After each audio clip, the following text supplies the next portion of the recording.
O rei está voltando. Talvez vire um clichê para a gente, mas ele realmente está voltando.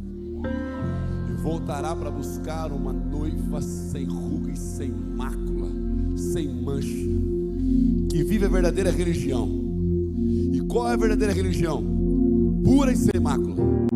Que visitei os órfãos e as viúvas nas suas necessidades e vivam incontaminados nesse mundo. Essa é a verdadeira religião. Não que nós às vezes defendemos como bandeira. Essa é a verdadeira religião. E antes de você se aceitar, finalizando essa conferência, juntamente com o culto, que é o de sábado aqui, que nós temos todos os sábados, tem uma mulher de 23 anos, que eu admiro muito a sua vida, o seu casamento com o Daniel, seu filhinho fez 3 anos esses dias. Estive no Rio, nós conversamos um pouquinho lá pelo Rio, no meio das redes sociais, e eu a convidei, acho que um mês atrás mais ou menos, para estar aqui conosco fechando essa conferência. Quando alguém se dispõe, ela pregou no Glow, ela ministrou no Glow há um mês, meio, 2 meses atrás, para a memória, e pregou aqui no sábado também.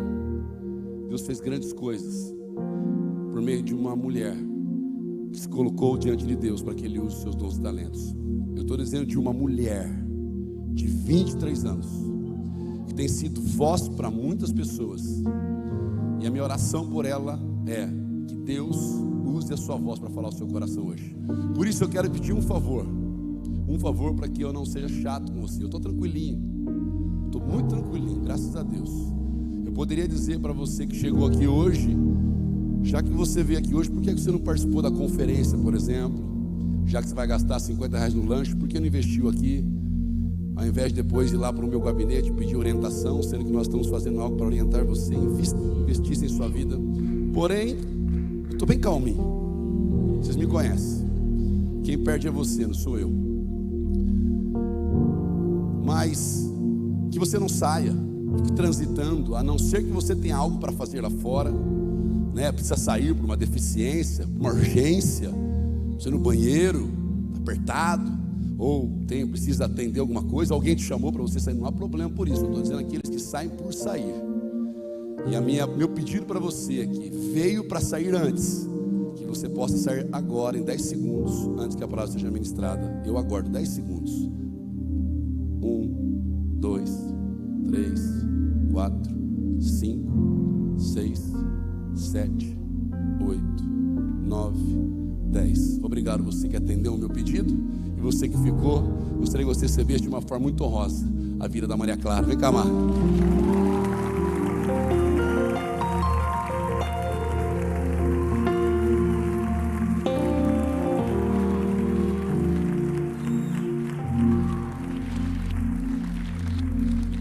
Estenda as suas mãos para cá. Pai, obrigado pela vida da tua filha, da tua serva. Obrigado pela sua família, pelo seu casamento. Obrigado pelo seu filho. Obrigado, Senhor, pelo seu testemunho. Obrigado por ter resgatado a tua filha, assim como o Senhor me resgatou do império das trevas e nos transportou para o reino do Filho do seu amor.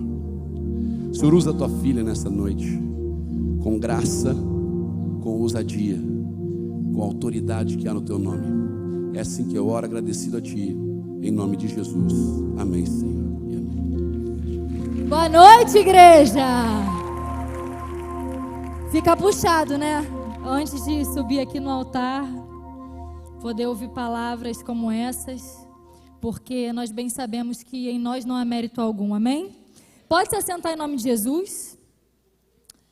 Para quem não me conhece, meu nome é Maria.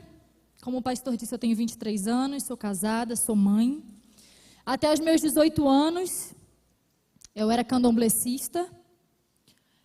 E aos meus 18 anos, eu tive um encontro com Jesus. Durante toda a minha vida, eu busquei poder conhecer Deus. E tudo que eu fazia nessa religião africana era em prol de sentir uma presença que hoje eu sinto. E eu me lembro que eu já estava um pouco em crise, porque eu sacrificava e não conseguia sentir a presença desse Deus. Até que no dia em que foi marcado pela primeira vez eu incorporar, o homem que era o meu pai de santo infartou com 50 anos e morreu. E ali uma série de perguntas e questionamentos começou a surgir na minha vida, ao mesmo tempo em que eu conheci o homem que hoje é meu marido e que é filho dos meus pastores. E eu me lembro que um dia, o meu marido, sem saber na época que eu era candomblessista, ele me disse uma coisa. E eu me lembro que aquilo me marcou de uma forma que até hoje eu não sei descrever. Ele olhou para mim e falou assim: olha, eu não tenho como explicar para você sobre o Deus que eu creio. Mas como eu quero que um dia você sinta o que eu sinto quando eu estou na presença de Deus. E eu tenho a certeza de que eu fui alcançada. Mas não para viver para mim mesma, eu fui alcançada para alcançar. Você pode repetir para quem está do seu lado: você foi alcançado para alcançar. Amém? E debaixo desse rema, nós estaremos encerrando essa noite, esse congresso, essa direção que foi dada ao pastor, tomando posse daquilo que foi liberado durante todos esses dias, para que nós venhamos a viver de fato e verdade aquilo que nós pregamos. Amém? Eu quero te convidar a abrir a sua Bíblia em nome de Jesus. No Evangelho segundo Marcos, capítulo 5, versículo 21. Enquanto isso, nós vamos orando em nome de Jesus. Senhor Deus e Pai, nós te louvamos, te engrandecemos, te reverenciamos, Senhor, pela beleza que há na tua santidade. Nós te rendemos graças, Pai, por tudo que foi feito nesse lugar e nessas vidas, crendo e nos apropriando da tua palavra que diz que o melhor vinho fica para o final. Pai, nós cremos que ainda não acabou. Pai, nós cremos que grandes coisas o Senhor preparou para esse momento. Pai, em nome de Jesus, que o Senhor venha selar tudo aquilo que o Senhor iniciou e colocou nesses corações. Pai, nós cremos na Tua palavra, a Tua palavra, Pai, que é espada de dois gumes, que fere, mas que cura, que confronta, mas também conforta. A Tua palavra, Senhor, que não somente deve ser lida, mas deve nos ler, deve nos transformar, deve nos edificar. Pai, nós cremos na Tua palavra, nós cremos que a Tua palavra é santa, nós cremos que a Tua palavra é bendita, nós cremos que tudo passa, mas a tua palavra permanecerá sendo a mesma. E é sobre essa palavra que hoje estamos aqui para falar, Pai. Então, em nome de Jesus, nós declaramos: Espírito Santo de Deus, tu tens liberdade para agir nesse lugar. Santo, exaltado, digno, tu és a pessoa mais importante desse lugar, Espírito Santo. Fala conosco aquilo que nós precisamos ouvir e não aquilo que nós queremos ouvir, em nome de Jesus. Amém? Vamos à leitura. A palavra diz: e passando Jesus outra vez num barco para outra banda, ajuntou-se a ele uma grande multidão, e ele estava junto ao mar. E eis que chegou um dos principais da sinagoga, por nome Jairo, e vendo-o, prostrou-se aos seus pés e rogava-lhe muito, dizendo: minha filha está moribunda.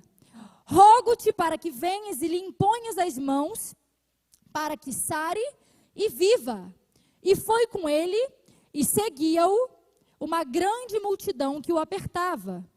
E certa mulher que havia 12 anos, repita, 12 anos, tinha um fluxo de sangue, e que havia padecido muito com muitos médicos e despendido tudo quanto tinha, nada lhe aproveitando isso, antes indo a pior.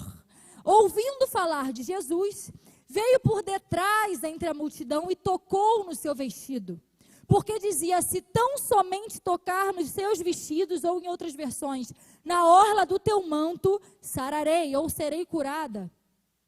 E logo se lhe secou a fonte do seu sangue, e sentiu no seu corpo estar já curada daquele mal.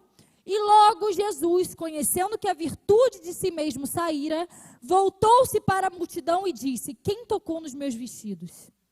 E disseram-lhe os seus discípulos: vês que a multidão te aperta e dizes: quem me tocou? E ele olhava em redor para ver a que isto fizera. Então a mulher, que sabia o que lhe tinha acontecido, temendo e tremendo, aproximou-se e prostrou-se diante dele e disse-lhe toda a verdade. E ele lhe disse: filha, a tua fé te salvou. Vá em paz e sê curada deste teu mal. Estando ele ainda falando, chegaram alguns do principal da sinagoga, a quem disseram: a tua filha está morta, para que enfadas mais o mestre? E Jesus, tendo ouvido esta palavra, disse ao principal da sinagoga: não temas, crê somente. E não permitiu que alguém o seguisse, a não ser Pedro e Tiago e João, irmão de Tiago. E tendo chegado à casa do principal da sinagoga, viu o alvoroço e os que choravam muito e pranteavam.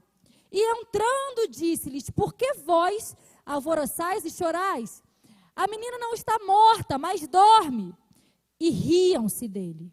Porém, ele, tendo-os feito sair, tomou consigo o pai e a mãe da menina e os que com eles estavam, e entrou onde a menina estava deitada.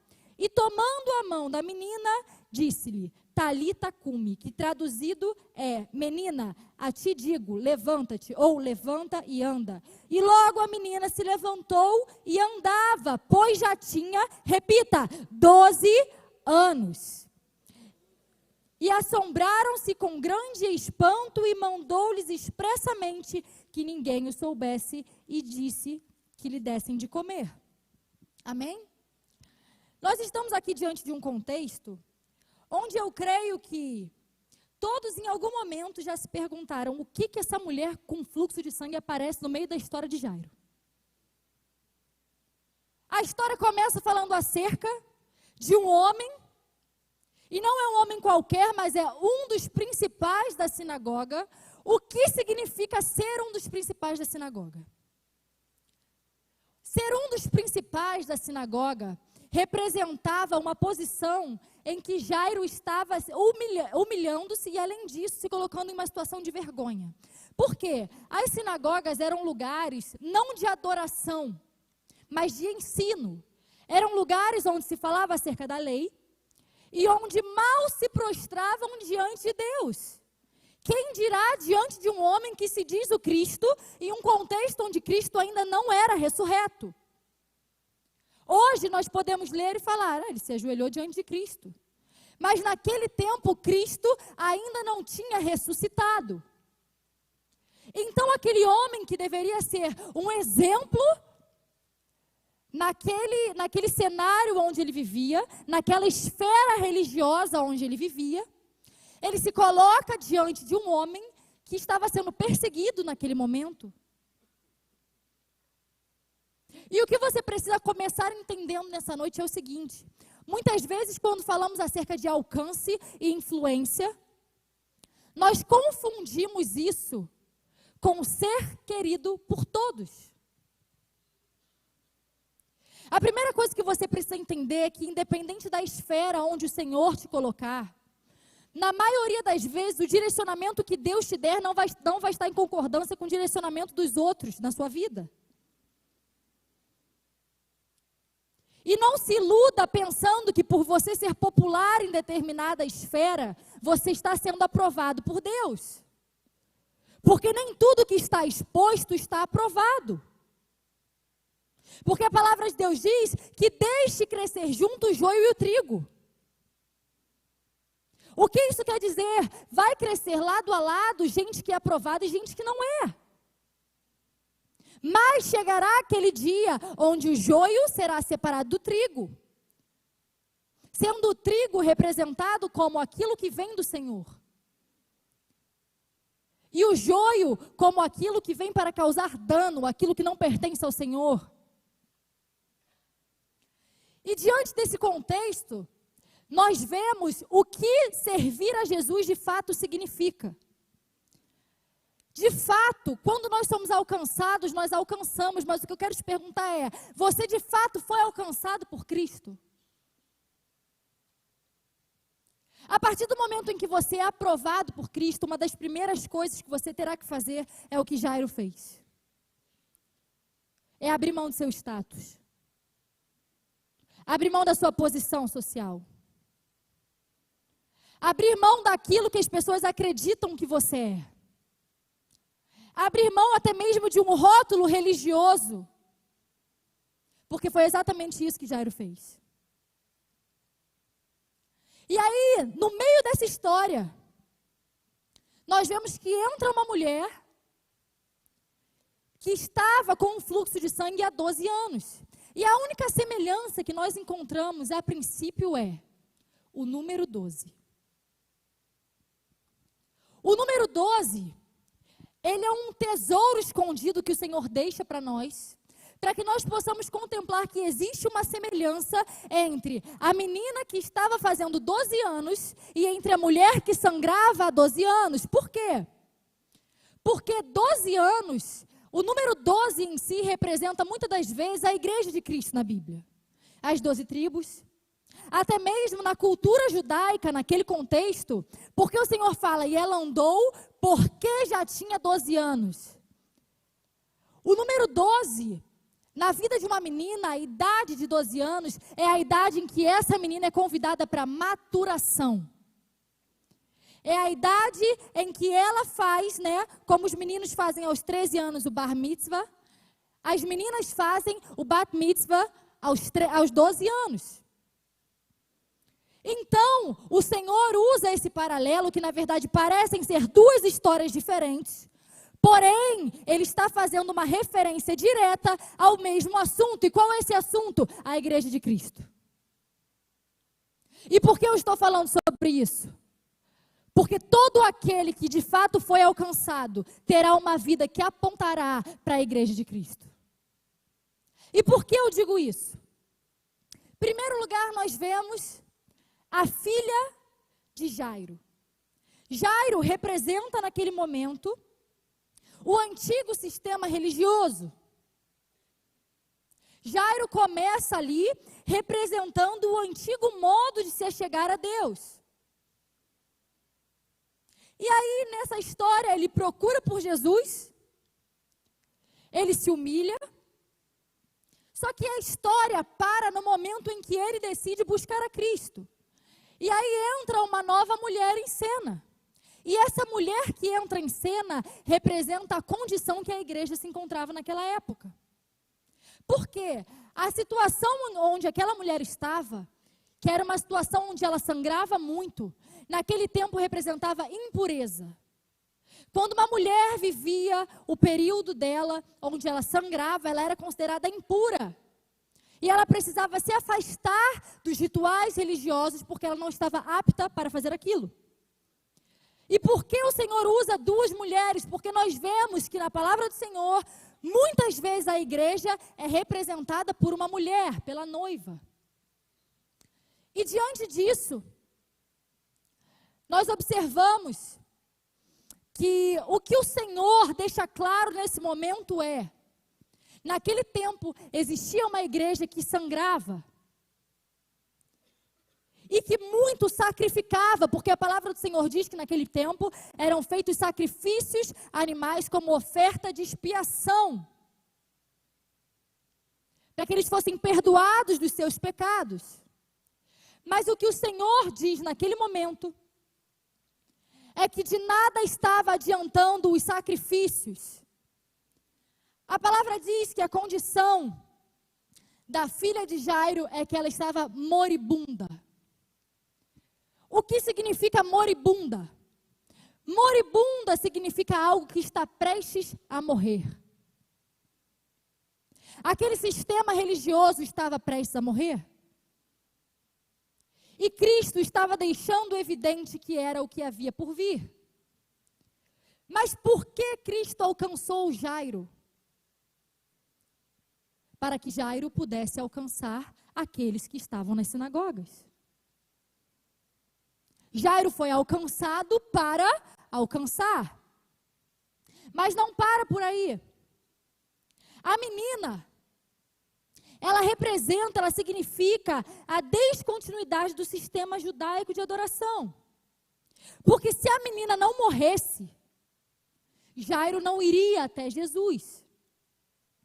E a partir daquele momento, nós entendemos que, se não fosse a morte daquela menina, aquele homem que era um dos principais das sinagogas, não entenderia que ali nascia um novo conceito.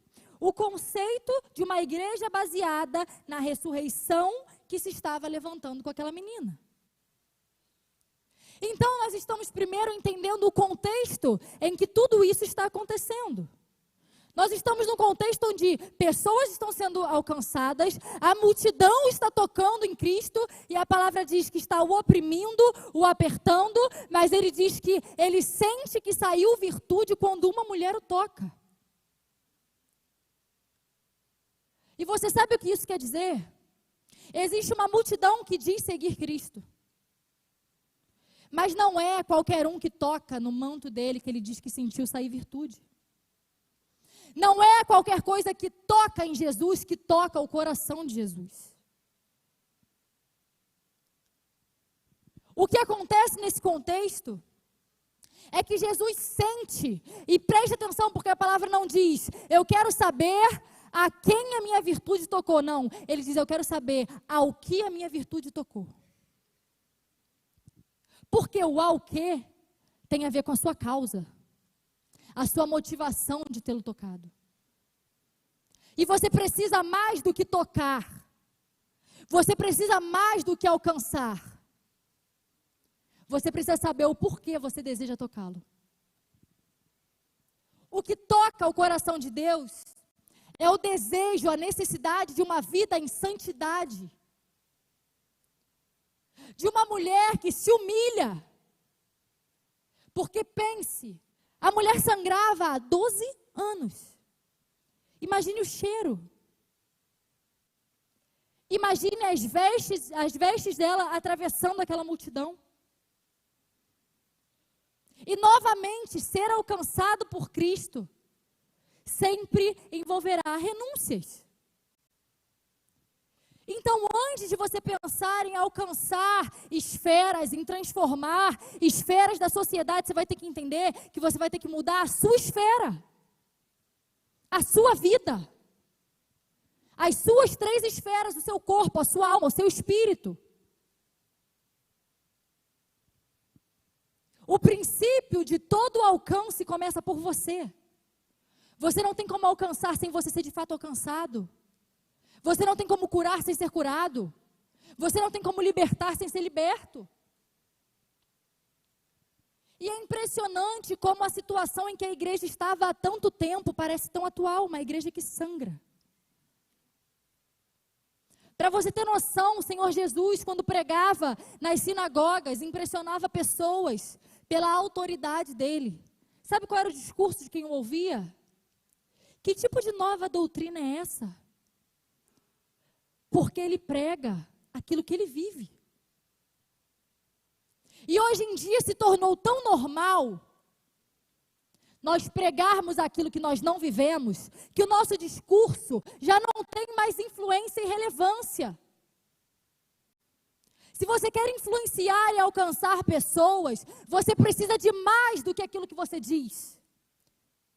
O seu maior sermão não é aquilo que você prega através da sua voz, é aquilo que você prega a partir da sua vida. A sua vida é o seu maior sermão. E sabe por que hoje muitas pessoas não são alcançadas por você? Porque elas não querem esse Jesus que deixou você com essa vida morna. Porque a palavra do Senhor diz que ele tolera o quente e o frio, mas o morno ele vomita. Muitas pessoas, ainda que estejam ao seu alcance, não são verdadeiramente alcançadas por Cristo, porque você não foi alcançado de fato e verdade.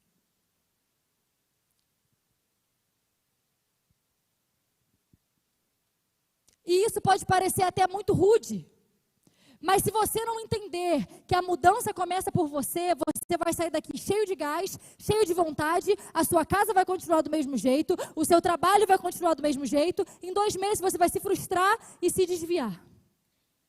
Digo se desviar porque quem realmente encontrou a Cristo não se desvia. Você se desvia da ideia que você criou na sua mente sobre quem Cristo era. Então, na verdade, talvez você esteja esperando uma palavra de vitória. Mas vitória é você ser alertado e chamado, convidado a mudar enquanto há tempo. O que Cristo está falando aqui conosco, em um momento onde Ele está alcançando pessoas que mudariam aquela sociedade, existe um sistema a ser transformado.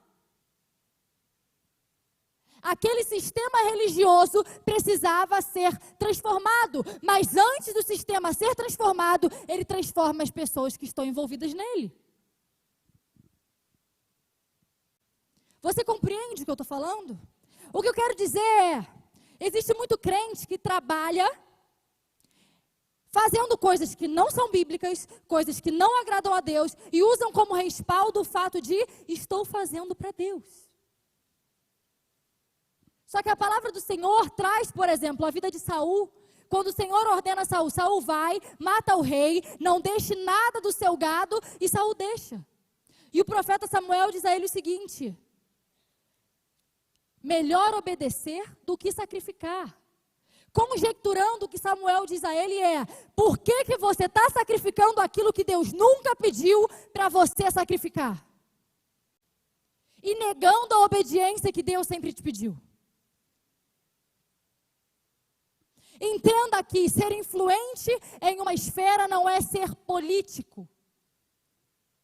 Entenda que o seu posicionamento irá incomodar muitas pessoas. E eu estou dizendo isso porque quando você sair desse lugar, Satanás já sabe que ele não tem mais como dizer que você não tem potencial. Mas ele ainda tem como dizer para você colocar o seu potencial em algo que Deus não mandou que você colocasse. E o que o Senhor está te alertando nessa noite não coloque o meu nome naquilo que eu não estou. Ah, mas eu tiro foto de mulher dessa forma porque o Senhor me chamou para ser influente na fotografia. O Senhor te chamou, mas o convite você aceitou do diabo.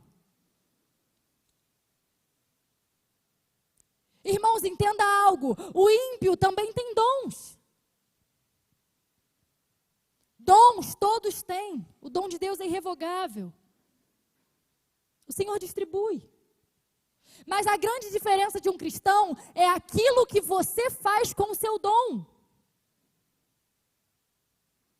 Como você usa. Porque de nada adianta você querer pregar sobre um Cristo que ninguém enxerga na sua vida.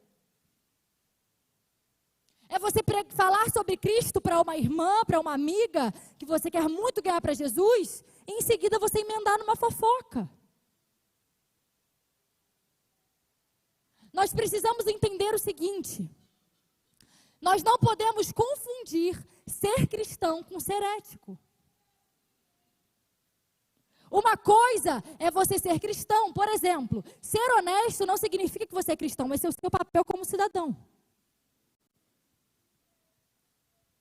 Então, existem muitas pessoas que o Senhor está falando: ei, volta para o seu lugar, abaixa a sua bola, porque o que você está fazendo não é mais do que a sua obrigação. Você entende isso?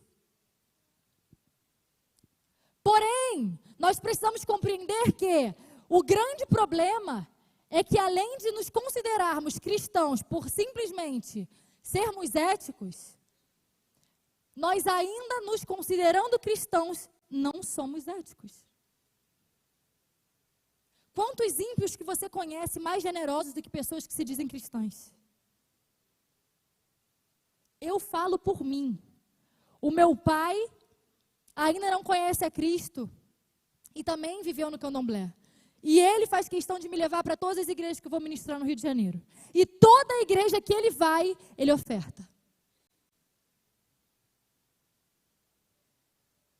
E isso me fez entender que existe uma grande diferença entre você ser uma boa pessoa e entre você ser cristão. Eu creio, de fato, que existe sim um nível de influência que cabe a você alcançar. Mas de que maneira você vai alcançar? Qual é a forma que você pretende fazer isso? É engraçado porque nós falamos muito acerca de Judas. Que Judas traiu Jesus por 30 moedas de prata, mas você trai por um salário mínimo. Você trai andando com gente que não partilha da fé que você diz ter. E eu não digo sobre rejeitar aqueles que precisam. Mas eu digo no sentido de que a multidão seguia Jesus, mas Jesus não seguia a multidão.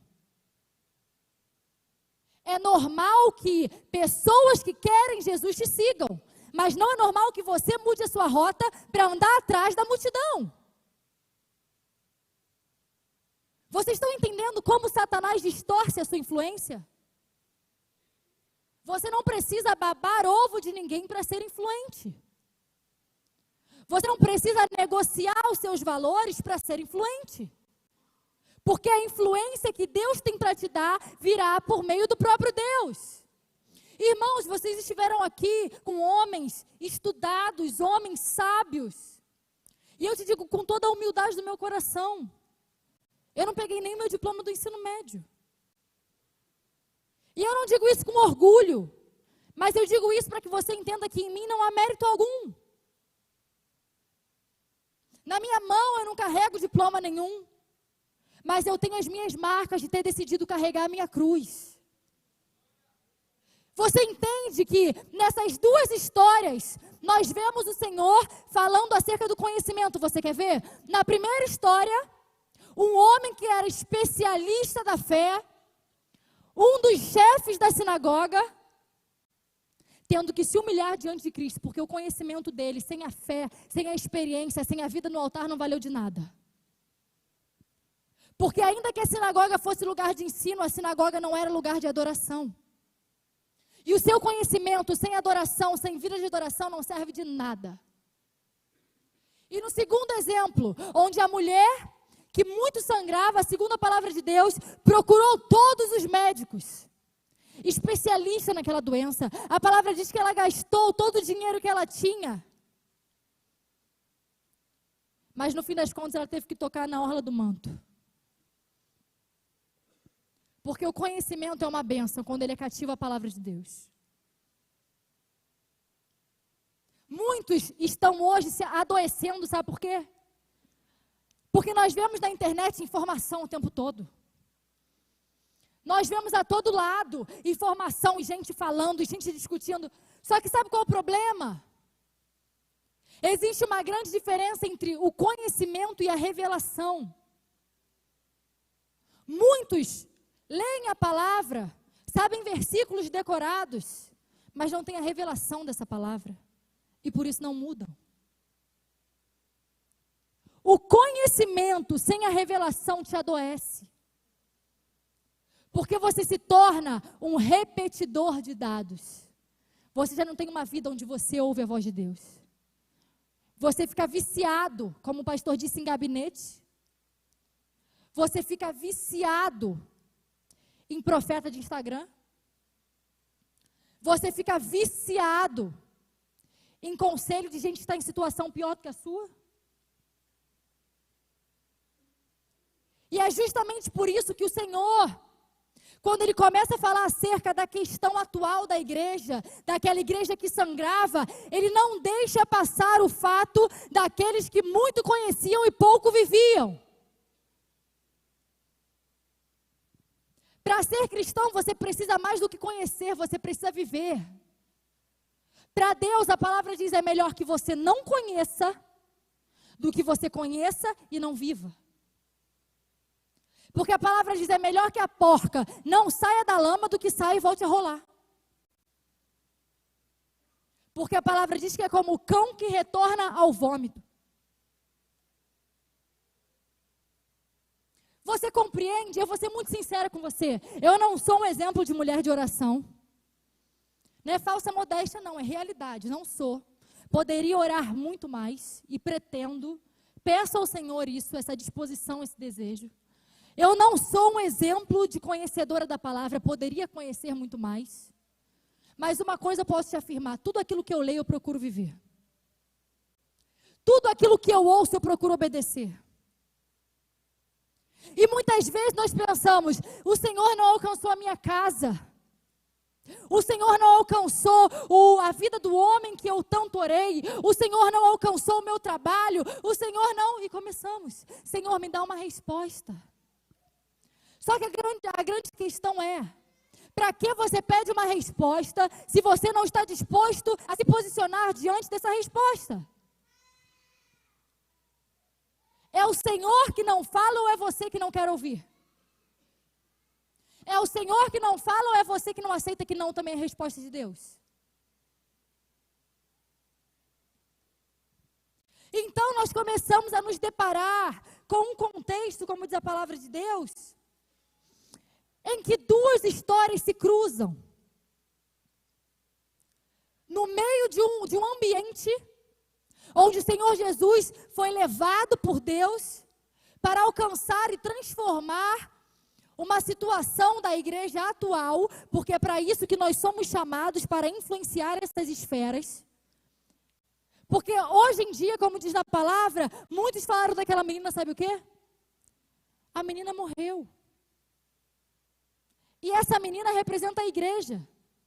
E hoje a nossa sociedade, pela incompatibilidade do nosso discurso com o nosso modo de viver, olha para nós e fala assim, para que você perturba o mestre? Para que você usa o nome de Deus em vão? A igreja morreu. Mas o Senhor Jesus diz, ei, ela não morreu, ela só dorme. Mas o Senhor Jesus, Ele nos exorta, porque a primeira coisa que Ele diz quando essa menina ressuscita é o seguinte, ela já andava porque já tinha 12 anos, e a primeira coisa que Ele diz é, deem a ela de comer. O que o Senhor Jesus está dizendo à igreja é, comecem a se alimentar do que é sólido. Porque já era tempo da igreja passar de uma visão escrava, da mentalidade escrava, onde nós precisávamos ser dependentes de uma lei, para irmos para uma mentalidade de maturidade, onde passamos a ter relacionamento. E naquele momento o Senhor diz, olha, vocês já têm 12 anos, vocês já estão na fase de responder pelos seus próprios atos. Então levantam e comecem a comer. E o que é esse alimento sólido? É a palavra de Deus. Nós precisamos ser cristãos que entendem a palavra e a vivem. Se você diz que ama a Deus, mas nunca leu a Bíblia inteira, repense. Como você ama um Deus que você não conhece? E o que o Senhor Jesus deixa claro e evidente aqui é justamente isso. Igreja, está no tempo de vocês viverem debaixo da graça. Mas só vive debaixo da graça quem tem entendimento da palavra.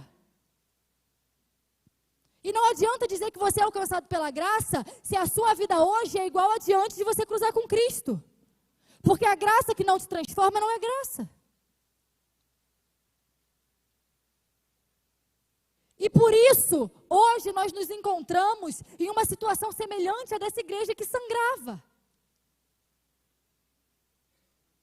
Porque o nosso alimento não é sólido. Nós estamos viciados, dependentes de terceiros. E por isso, qualquer vento que bate nos leva. É por isso que qualquer doença acaba com a sua fé. Qualquer problema acaba com a sua fé. Ficou desempregado, acabou sua fé. Porque a sua fé não é em Deus. A sua fé é em alguém que você projetou como Deus, que na verdade são somente as suas expectativas acerca da vida. A sua fé é em si mesmo. E enquanto a sua fé for em si mesmo, você não está apto a alcançar ninguém, porque você não foi alcançado pela verdadeira mensagem de Cristo.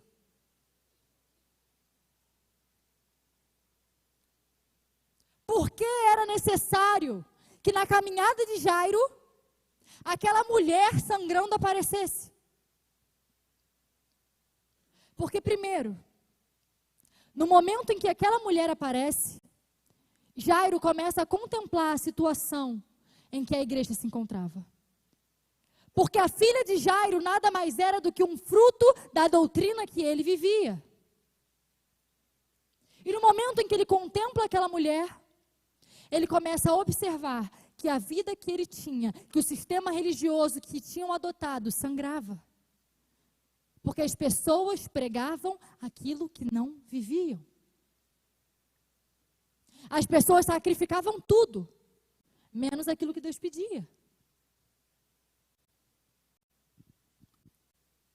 E naquele momento, onde eles se cruzam, olha como isso é forte, porque naquele tempo, quando um homem tocava, isso diz a palavra de Deus, quando um homem tocava uma mulher impura, ele se tornava também impuro.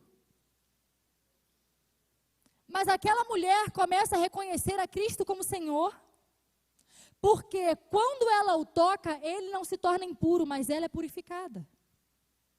E essa é a verdadeira ordem das coisas. Existem muitas pessoas achando que foram alcançadas, mas em vez de tocarem em Cristo para serem purificados, querem tornar Jesus impuro para sentirem que têm uma santidade que nunca tiveram.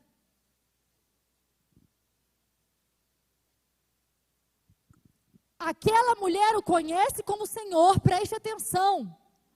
Porque em vez dele se tornar impuro, ela se torna pura. E esse é o novo convite que Jesus faz e revela. Essa é a nova igreja que eu tenho para vocês que vai ressuscitar. É a igreja que você não se torna impuro, mas eu te purifico. E não me torno sujo. Mas essa é a verdadeira ordem das coisas. Você toca, você é transformado, mas não queira transformar a mensagem de Cristo para ela se encaixar na sua vida. Quem tem que ser transformado é você, não é o Evangelho.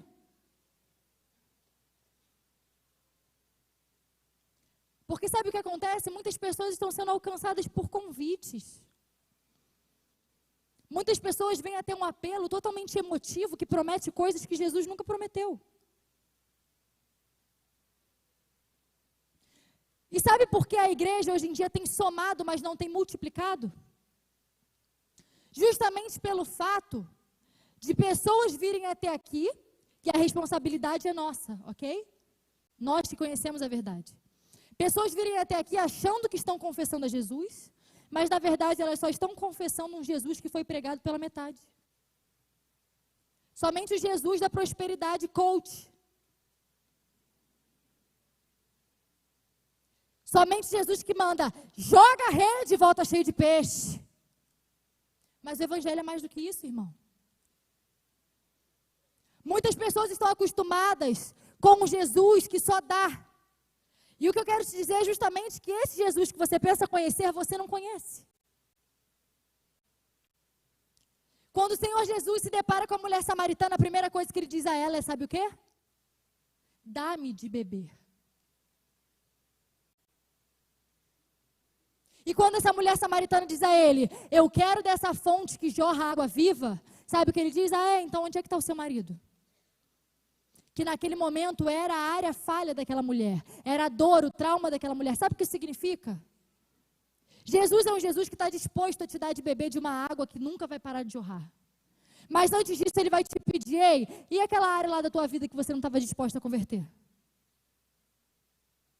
Sabe aquilo que você ora assim, Senhor, toca tudo, menos, é esse menos que Deus quer.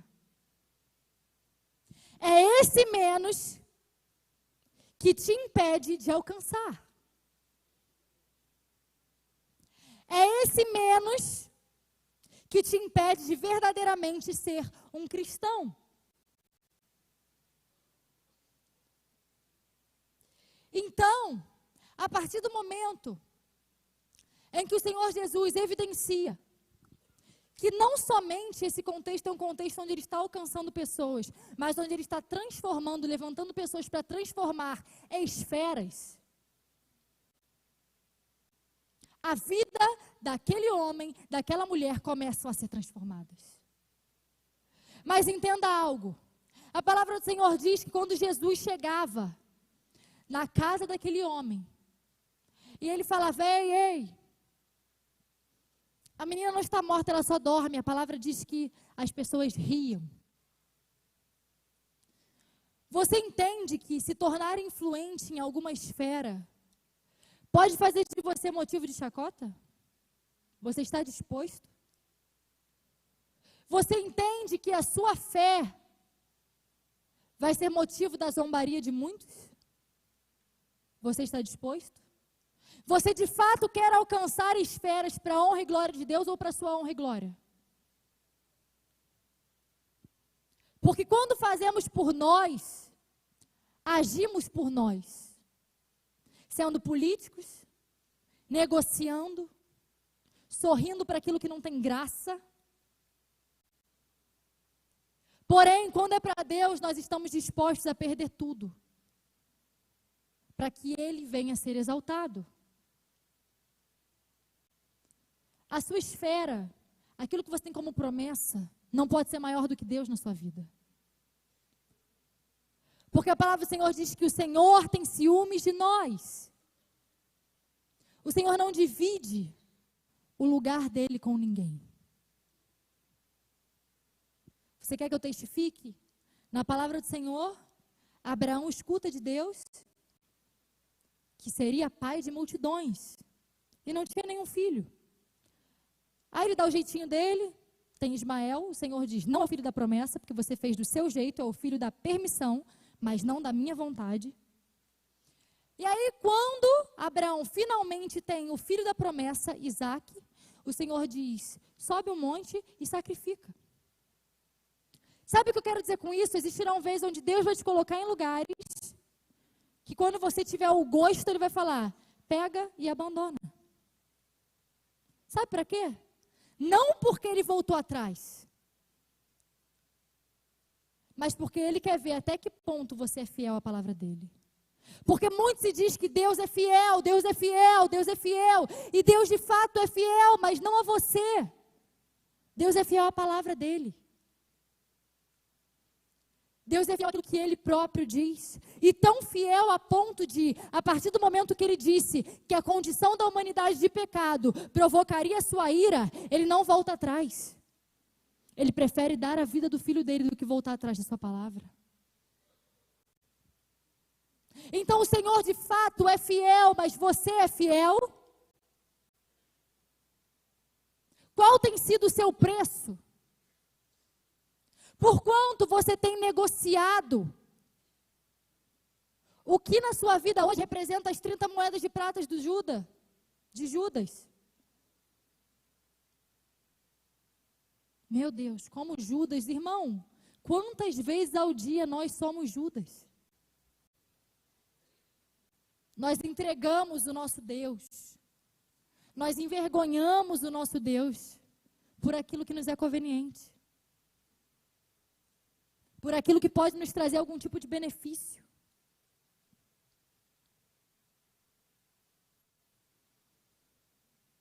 Então eu gostaria de finalizar essa noite te fazendo de fato essa pergunta. Que tipo de igreja você tem construído? Se todos os membros da sua igreja fossem como você, como seria a sua igreja?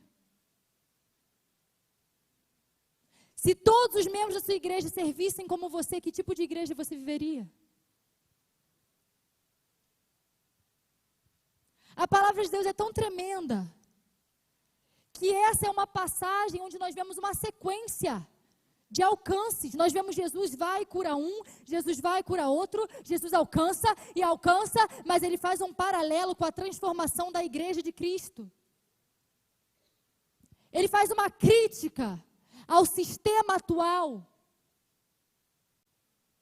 E eu creio que o Senhor Jesus está aqui hoje falando conosco.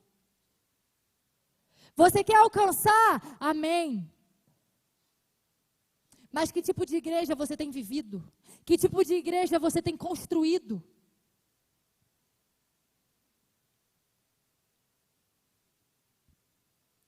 E o principal, qual tem sido o seu preço?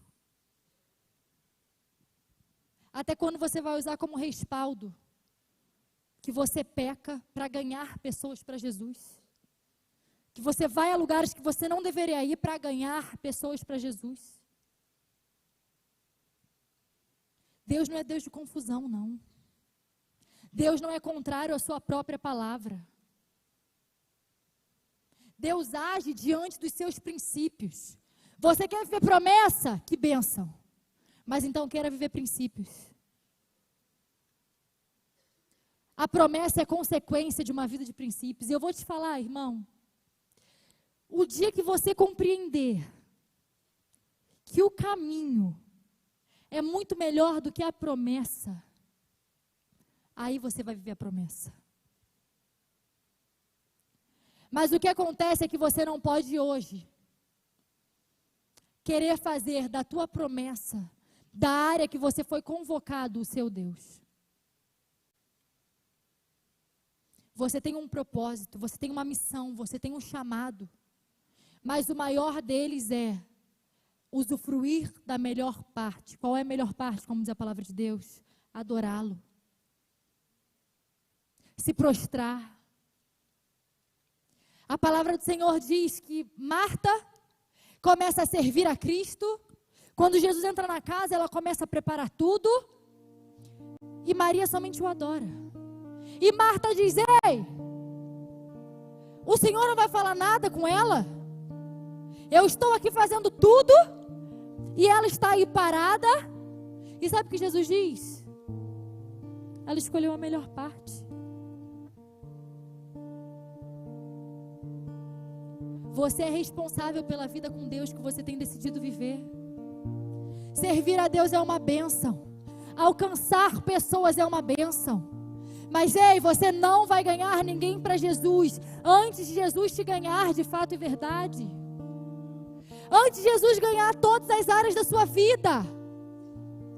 Antes de Jesus receber o seu menos. Deus é um Deus de abundância. Mas também é um Deus que sabe quando o jovem rico não tem como ser rico sem se desviar. Deus também é Deus que vai falar: ei, esse daqui tem condição de lidar com essa situação, esse não. Deus é um Deus que conhece a sua história. E que no meio de tantas histórias cruzadas, de tantas mulheres sangrando, de tantos sonhos morrendo, o Senhor permanece sabendo exatamente a sua peculiaridade, o que você de fato precisa, o que você não pode lidar. Então, antes de começar a pedir algo a Jesus, pergunte: Jesus, isso vai me custar a minha vida com o Senhor? Porque senão é melhor não receber. Toda vez quando eu recebo algum convite, essa é a minha oração: Senhor, se for teu, amém, eis-me aqui, me leva, me usa, fala comigo. Mas se for para mim, vai descer. Se for para me desviar, se for para eu perder o real significado e me tornar só mais uma dessas que sobem no altar e só abrem a Bíblia quando estão com o microfone na mão, não me leva.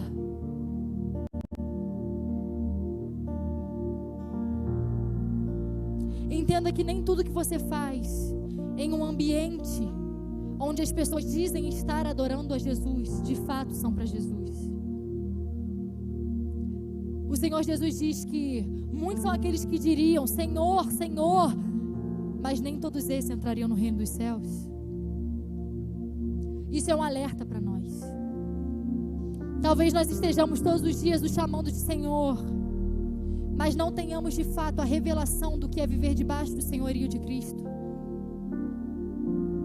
E o que é ter alguém como Senhor? É ser dominado por Ele.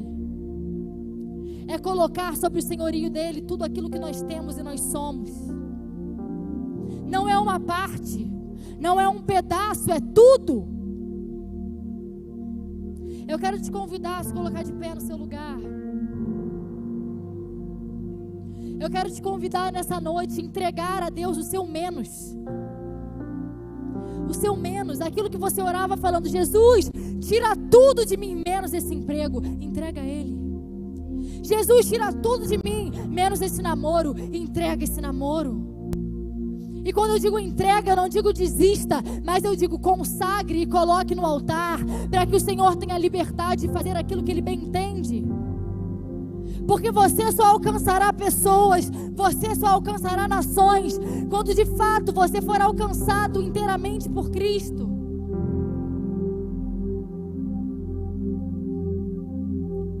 Nós bem sabemos de tantas esferas que necessitam do seu posicionamento, mas antes de tudo, comece a pedir ao Espírito Santo para revelar a você como estão as suas esferas.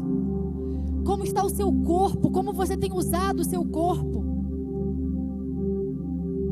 como você tem cuidado do seu corpo, a sua alma, até que ponto você tem sido governado pelos desejos dela, o seu espírito, o quão esfomeado ele está, o quanto ele está morrendo aos poucos, por você ter adotado uma vida onde você serve mais do que adora.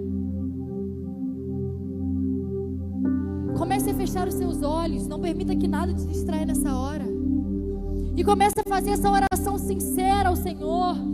Essa oração onde você permite e dá liberdade para que o Espírito Santo venha te exortar em amor.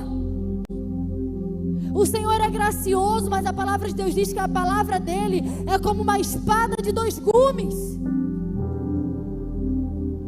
Isso significa que a palavra de Deus gera em nós um relacionamento com Ele, porque ao mesmo tempo em que Ele nos atravessa, nós atravessamos Ele, e essa travessia gera conhecimento, essa travessia gera relacionamento. A palavra do Senhor diz que o mundo anseia com grande expectativa pela manifestação dos filhos de Deus. E ser manifesto como Cristo foi, nada tem a ver com somente falar, tem a ver com viver. Você precisa viver uma vida onde as suas atitudes falem mais alto do que aquilo que você diz, onde aqueles que nunca abrirão uma Bíblia olharão para a sua vida e estarão tendo a revelação de quem Cristo é. Uma vida onde você não queira apresentar um Jesus pela metade, simplesmente para ser aceito, quando na verdade você não tem a aprovação de Deus. O Senhor Jesus, naquela cruz, Ele sofreu, Ele carregou um alto peso, e esse alto peso, o peso daquela cruz, não está sobre o seu domínio para que você venha tentar torná-la mais leve para alguém. Não queira fazer com que as pessoas conheçam a um Cristo que nunca existiu, somente para você ser aceito, somente para você conseguir algo que você deseja. Não use Cristo como um instrumento de autoestima, de aceitação. Nós estamos aqui diante de um Cristo que também pede, e hoje Ele está aqui te pedindo: dá-me de beber, me dá esse copo d'água, é o único, mas é esse que eu quero.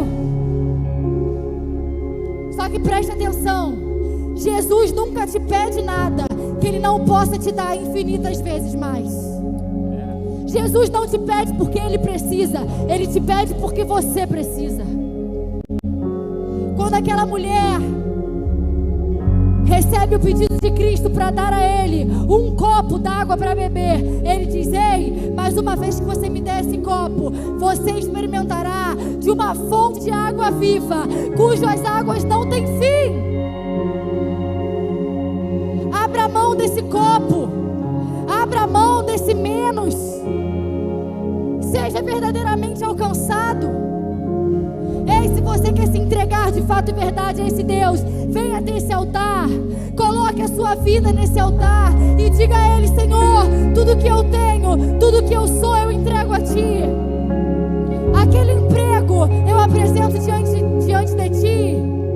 O meu relacionamento eu entrego diante de Ti. A minha casa eu entrego diante de